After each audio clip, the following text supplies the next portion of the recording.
Zee Marathi, चर्चा ही होणारच।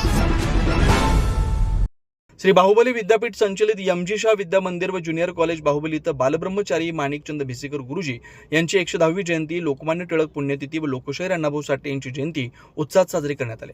कार्यक्रमाची सुरुवात प्रतिमा पूजन व दीप प्रज्वलनानं झाली। कार्यक्रमाच्या अध्यक्षस्थानी मुख्याध्यापक गोमटेश बेडगे होते। स्वागत व प्रास्ताविक वैशाली लठ्ठेंनी केलं। श्रुतिका चोपडे यांनी भिसेकर गुरुजींच्या कार्याचा आढावा घेताना गुरुदेव संमतभद्र महाराजांच्या मार्गदर्शनाखाली 52 वर्ष विनावेतन सेवा देत बाहुबली संस्थेच्या विकासात दिलेल्या मोलाच्या योगदानाचा उल्लेख केला। बाहुबली हेच माझं कुटुंब या भावनेनं त्यांनी आदर्श निर्माण केला। श्रीपाल तामगाव यांनी लोकमान्य टिळक यांच्या राष्ट्रकार्याचा ब्रिटिश सत्तेविरुद्ध निर्भीडपणे लढा देत स्वातंत्र्याची प्रेरणा दिली।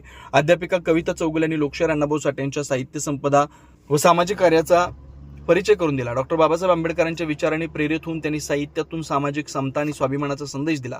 प्रमुख मनोगतात पर्यवेक्षक नेमिनाथ बाळिका यांनी थोर व्यक्तींचं जीवन समाजासाठी प्रेरणादायी असून त्यांच्या विचारातून कर्तव्यनिष्ठा, राष्ट्रप्रेम, संस्कार व समाजसेवेची प्रेरणा मिळते असं प्रतिपादन केलं।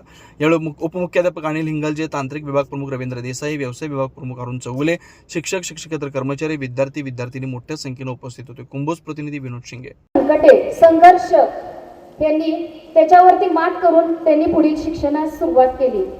त्यांच्यावर अशी काही परिस्थिती आली की त्यांना काही दिवसात शिक्षणापासून सुद्धा वंचित राहावे लागले।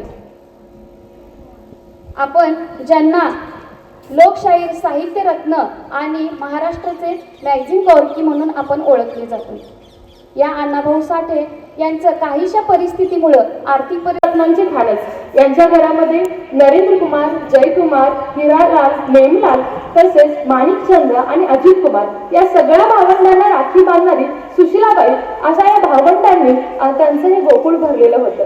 यामध्ये माणिकचंद हे अतिशय बुद्धिमान आणि तैल बुद्धी असल्यामुळे ते वर्गामध्ये नेहमीच पहिल्या दुसऱ्या क्रमांकाने पास व्हायचे।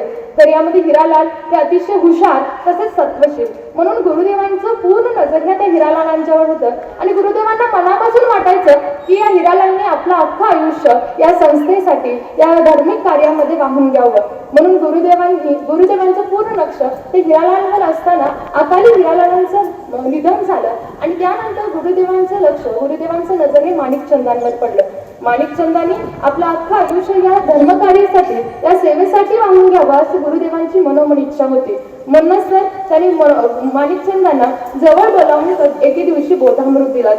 आपण कितीतरी जन्म अशाच भोगोपभोगामध्ये घालवलेला आहोत, निदान आता तरी आपल्या आयुष्यामध्ये सुधारणा झाली पाहिजे। एक जन्म आपण धर्मासाठी वाहून घेतला पाहिजे। माणिकचंद, जर हा जन्म तुम्ही धर्मासाठी वाहून घेतलात तर नक्कीच तुमच्या कोट्यावधी जन्मांचं आणि कोट्यावधी जीवांचं कल्याण होईल। आपण अशा अनेक महाविभूतींची जयंती व पुण्यतिथी आपण या ठिकाणी साजरी करत असतो। त्यामध्ये आज प्रथम जे आहे ते आपल्या संस्थेचे संचालक बालब्रह्मचारी माणिकचंद भिसेकर गुरुजी। 1916 साली त्यांचा जन्म झाला। वयाच्या अवघ्या 24व्या वर्षी MA मराठी या विषयाचं अध्यापन करत असताना परमपूज्य गुरुदेव श्री समंतभद्र महाराजांनी सोलापूर या ठिकाणी नवीन गुरुकुल सुरू केलं। गुरुकुल म्हणलं की सर्वप्रथम एक कार्यकर्ता त्यांना हवा असतो आणि भिसेकर गुरुजींच्या वरती त्यांनी त्याची जबाबदारी दिली आणि वयाच्या अवघ्या 24व्या वर्षी संचालक पदाची त्यांनी धुरा सांभाळली। ते अखंडपर्यंत म्हणजे वयाच्या 84व्या वर्षापर्यंत त्यांनी ती धुरा अत्यंत समर्थपणे, सशक्तपणे सांभाळली। त्यांना जीवनाला प्रेरणा देत असताना गुरुदेव म्हणाले, न विषय भोगो भाग्यम, भाग्यम विषयेषु वैराग्यम।